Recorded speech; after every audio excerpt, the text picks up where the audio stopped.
ಈಗ ಯಾವ್ದ್ರ ಸಮಯ ಆಯ್ತು, ಪತ್ರವನ್ನ ಓದ್ಬೇಕಲ್ವೇ? ಬನ್ನಿ ಯಾರು ಪತ್ರ ಬರೆದಿದ್ದಾರೆ ನೋಡೋಣ. ಗುರುಜಿ, ಸುನೀತಾ ಅವರು ಈ ಪತ್ರವನ್ನ ಬರೀತಾ ಇದ್ದಾರೆ. ಎಲ್ಲಿಂದ ಅಂತ ಇವ್ರು ಸೂಚಿಸಿಲ್ಲ.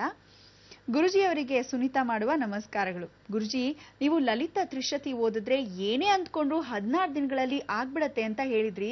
ನಾನು ಅದೇ ರೀತಿ ತ್ರಿಶತಿ ಓದ್ದೆ. ನನ್ಗೆ ಟ್ರಾನ್ಸ್ಫರ್ ಒಳ್ಳೆ ಊರ್ಗೆ ಆಗ್ಲಿ ಅಂತ ಕೇಳ್ಕೊಂಡಿದ್ದೆ, ಆದ್ರೆ ಆಗಿಲ್ಲ ಗುರುಜಿ. ದಯವಿಟ್ಟು ಇದ್ರಲ್ಲಿ ಏನಾದ್ರೂ ತಪ್ಪಾಗಿದ್ಯಾ ತಿಳಿಸಿ.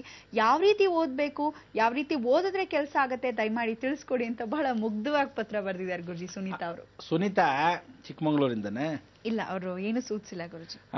ಸುನೀತಮ್ಮ, ಒಂದು ಏನು ಅಂದ್ರೆ ನೀವು ಮಾಡಿರೋ ತಪ್ಪು, ಸರ್ವಕಾರ್ಯ ಸಿದ್ಧಿ ಆಗಕ್ಕೆ ಲಲಿತಾ ತ್ರಿಶತಿಯನ್ನು ಹೇಳ್ಕೊಂಡೆ 16 ದಿವಸದಲ್ಲಿ ಸಿದ್ಧಿ ಆಗತ್ತೆ ಅಂತ.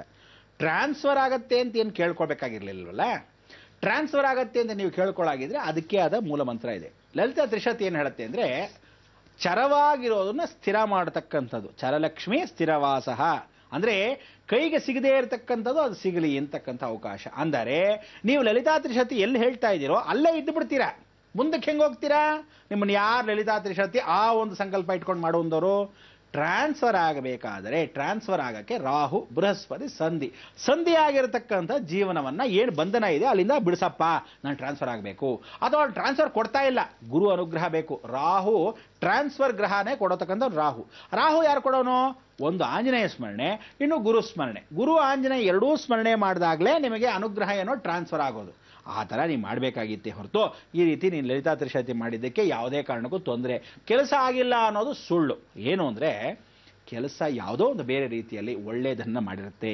ನೀವುಗಳು ಟ್ರಾನ್ಸ್ಫರ್ ಈಗ ಆಗೋಗಿದ್ರು ಮತ್ತೆ ಟ್ರಾನ್ಸ್ಫರ್ ಆಗೋ ಅವಕಾಶ ಇತ್ತು ಏನೋ, ಎಲ್ಲೋ ಯಾವುದೋ ರೀತಿಯಾದ ಕಾಪಾಡಿದಾಳೋ ಏನೋ, ಇನ್ನೂ ಋಣವನ್ನು ತೀರಿಸದೇ ಇರತಕ್ಕಂಥ ತಾಯಿ ಜಗನ್ಮಾತೆ ಅಲ್ಲೇ ಇದ್ದಾಳೇನೋ ಅನ್ನೋ ಮನೋಭಾವನೆಯಲ್ಲಿ ಇವಳು ಬೇರೆ ರೀತಿಯಾದ ಬೋನಸ್ಸನ್ನು ಕೊಡ್ತಾಳೆ. ಅದಕ್ಕೇನು ವೇಸ್ಟ್ ಅಂತ ಏನಾಗಿರಲ್ಲ.